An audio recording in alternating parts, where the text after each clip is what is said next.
who is going to be the user of these missiles and against which possible adversaries. Where exactly will these munition factories be located?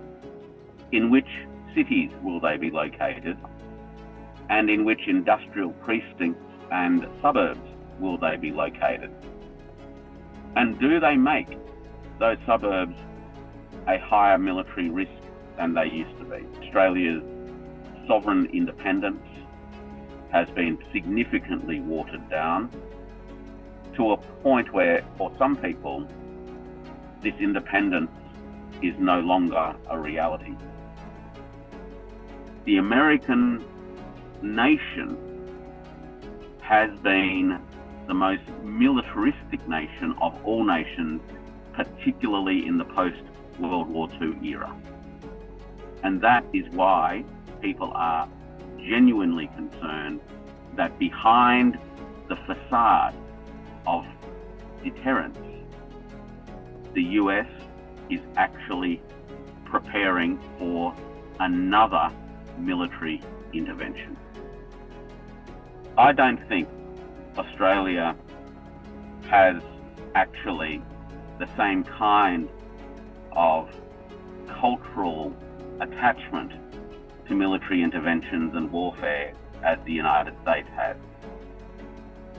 Australia does have a history of fighting other people's wars, however, and that because wars can be declared by a single person in Australia without any parliamentary oversight, then there is a great risk that Australia will end up being the foot soldier in the Asian region for the American military strategic rationale. Australia does need to think about where it wants to stand in relation to the future of Asia. Does Australia see its future as being part of Asia, where its prosperity and security comes from Asia?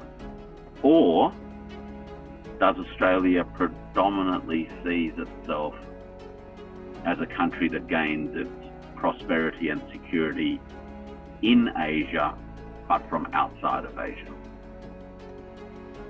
And that question is the contradiction that currently defines Australian public policy in relation to Asia and China in particular, where on the one hand, the foreign affairs perspective is that Asia is already multilateral, that American primacy is over.